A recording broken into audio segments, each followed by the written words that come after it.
it's a warm welcome to the discussion segment today of the program. And a special discussion segment, of course, we'll be featuring the game of rugby. And of course, Nigerian Green Falcons at the moment arrived here in Canada, trying to make the country proud at the World International Rugby Series. For the first time, they were the African side that will be representing Africa. They qualified, beating Kenya. They played two international friendlies against Ghana, where they came out victorious. And the team that, so to speak, put the Nigerian Green Falcons together, the Rugby League Association, is right here. And of course, also the Alaro City that hosted the Nigerian team, gave them the right facility, gave them the right accommodation for them to get their very best, get them the right training facilities for them to hopefully make the country proud. Joining us in the studio for the very first time, Olawale Cole is the president of the Nigerian Rugby League Association. Thank you for having me here. Absolutely fantastic. Also, Oluwaseyi Ashade, they are the ones that have hosted the Nigerian Green Falcons, hopefully trying to get the best facilities to prepare them for that international competition. Thank you for what you're doing for rugby for Nigeria. Thank you for having us.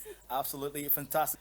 How important it is for them to train with international infrastructure up to standard for them to get the best out of them? Because Nigerian team, if they don't train with the right facility, when they go out there, it's a different terrain, a different, need to have international exposure. Working with the Nigerian Rugby League Association, they guided us on what the international standard specifications, the Nigerian Rugby League was there to guide us. We understand that for the team to have that exposure, they needed to have the friendlies, they needed to work, like you mentioned, on the right pitch, and that's what we did and provided for Absolutely fantastic. Thank you so much for what you do. Okay, Mr.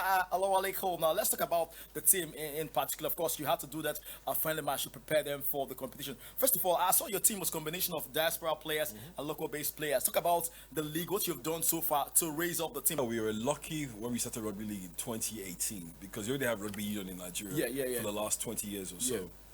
So a lot of the players easily transitioned from Rugby Union to Rugby League. So we had a starting bunch of players. But then we now invested money and time into going to schools, training the next generation of under 19, under 16 players. One of our directors, a guy called Michael Ogubi, has Ibudu Academy that has a lot of schools in Lagos that are coaching in Ogun State as well. Martin Crawford, OB from the Queen of England, God bless her, departed soul. For what he did in Kano, for Rugby Nigeria, he had an OB. So in Kano, he has tons of schools playing. Even the Emir of Kano comes out to watch the games as a special guest of honor. So the at school level, we are working on a lot of things already. We've worked on a lot of things in the past. So just to try to grow grassroots in the country. I think football people are going to be envious. That's what I was telling them right away when I went there. I was like, this is quite amazing because the football people were thinking that football is the most popular sport in Nigeria. And then you went and built a rugby pitch. So, like he mentioned, for us, it's about the community. We want to build a community that looks at international opportunities and see that they can be part of it. And that's why at the last friendlies, we had over 10 schools from within the Ekpe catchment area. I saw them, Exactly, engaging with the team and understanding the rudiments of the game. So it meant they got to train with the team, and for them, that was the highlight. It wasn't even necessarily just about watching the matches. It was about that, and that's building a community that shows resilience and grit and collaboration, and that's what we are proud of. How important it is for Nigeria to qualify for this World Series? Because they beat Kenya. I know Kenya, a very strong side when it comes to rugby. They have the foundation in rugby. Rugby, cricket, they're very, very good. But how did Nigeria come through? Because what we interviewed you said it was already an achievement.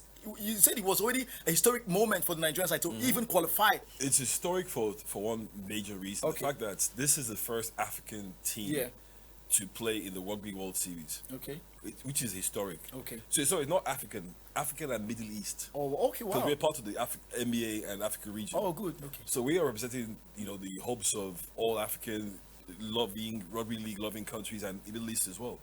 So nobody has done it before what we did. And it wasn't easy, to be fair, because Kenya were quite a tough match. Like I was saying to her out there before we came in here, when the game started, you saw the guys with the drums, all their Zulu warriors. And like, this is going to be a problem. And the girls were able to hold their own, and at least they won over the two games, and they based on goal difference. It was a tough game, though, for sure. I think the history just before that we're the first African country to play in the World Series. And obviously, if we win that, it's going to be game changing for our players. Absolutely. Because even before the World Series, one of our players is already in the UK. She played in the Kenya match. So based on the videos we sent out to various clubs in Australia and the UK, she got interest from Australia. got interest from 2 clubs in UK. So she currently got visas to go to UK. Yeah.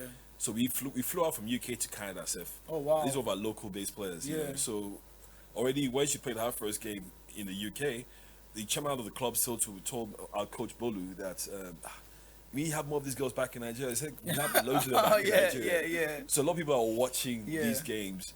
You know, normally they'll go to like the Pacific Islands to recruit players like from Tonga. Yeah. It's now Nigeria they're looking at now. But over like last 6 years, we've had started like a local league. We have a female team, we have a men's team and a 19s team as well. Okay. So all the girls who played in the national team, the local ones, all play in the local league. Okay. You know, the South also quite good in the North as well. Then also coaches like Bolu, who's based in UK, Luke, who's based in Australia, and Adam based in UK as well. Plus our social media, thank you for social media. Okay. A lot of girls sending through their clips, messages saying, "Oh, yeah, I'm one of the players told me that." Yeah, as well, right? Yeah, exactly. yeah. Great dream. Okay. Having a pipeline, a steady pipeline coming from the community that we hold close to us, then our host community can then boast and say this set of players started right here on the pitch with Alaro, and that's how history is made. To reign in Africa and the World Series is a different ball game altogether. What are your expectations for this Nigerian team? You're hoping that they really shock the world, don't you? Anything is possible. Yeah. You have a foreign coach? Yeah, from Luke. Yeah. We have 2 foreign coaches. Oh, absolutely. So tactically, how good is this team? You know, tactically, we are good, but Ireland, I'll see on paper, are better because of years of experience. Okay. And obviously, because I was telling the coach that I don't judge the Nigerian side with the 2 friendly matches they played against Ghana because it's a different level altogether. Course, absolutely. Yeah, I mean, the only difference they have over us is that most of the players play rugby more than we play. Who we definitely want to pick and who we want to keep behind in Nigeria. How important is it for you to host the Ghanaians and the Nigerian team right there in your facility? It was important that we hosted that international friendly because we needed to demonstrate that our facility can host such sporting tournaments. Not just host, you camped them also. Yes, and we camped them as well. Just analyze which meant everything from the accommodation to the logistics, everything was managed in association with the Rugby League Association, and we supported them every step of the way, provided us the flexibility to demonstrate excellence. Some of the players that were playing for the Nigerian team were coming from another sport. I know some of the girls, absolutely. So, good. Thank God you know that. Yeah, some of them are maybe. I think some of them are runners from flag football from other sports. Yes. So what's the message right there for all the girls that are watching and seeing that there is an opportunity for a Nigerian team to go for international competition? Yeah. I think that in itself, plus even Rachel, the one who went currently to the UK. Okay. When that happened with her, a lot of the players that lost interest in play because they're playing thank you rugby, they got injured and it wasn't worth their while. Okay. They're all running back to the sport now. Because for years people didn't believe they could get a chance to better their lives by playing sports in Nigeria. Maybe they thought for football for sure, you get scouted, you go abroad and stuff. But rugby now, we give people the opportunity as well. I think beyond that as well, something that was fantastic based on what they did for us was that there's currently 3 countries that the international federation is looking at. International Rugby League Federation. Okay. Where they want to invest in to do like a center of excellence for Africa. Okay. It's either between us, Kenya, and Ghana. Amazing stuff. They are pushing our name forward to be the one that wins the accelerator program. Amazing stuff. What that means for the country is that at least 200 million Australian dollars will be invested into Nigeria. Oh, wow. To build a state-of-the-art sports center to train all the rugby players from Africa in Nigeria. So we actually took the Australian High Commissioner to NSC like I heard so. That, right? Yeah, Moses told me that. Exactly, yeah. So that's what we're doing for the economy. It's not just for the sports.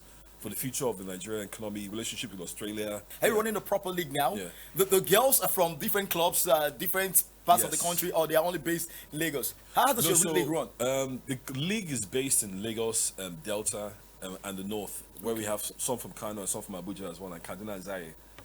So we've always had a league for the last 6 years. We've had a league. Okay. We started a women's league just 3 years ago, which is why this feat is even more amazing. Yeah. That these girls became just a national team even just last year. In fact, national team last year. So you scout for when they play the league, you scout for the best players? No, naturally. Like Rachel, who got picked to go to the UK, for example, I brought her from flag football. Okay. I said, look, you can be a great rugby player. Her first game, she scored like 4 times. Oh, wow. The coach was like, this girl is definitely going to the national team to go to Kenya. And that's how she got to Kenya. Her first game in Kenya, she scored 3 tries again. The Green Falcons. So hopefully they're going to make us proud at this World Series. Amen to that. Yeah, okay. Yes. That has been the discussion segment today on the program. Of course, we had the president of the Nigerian League Rugby Association, Alaro. Thank you for being a guest today on the program. Thank you for having us again, sir. Absolutely fantastic, educating Nigerians and what they've been doing so far in terms of developing and promoting the game of rugby. And of course, Oluwaseyi Ashade, they hosted the Nigerian rugby team, and of course also the Ghanaian team. Thank you for being the guest today on the program. Thank you. That has been the discussion segment on the program. Of course, the program continues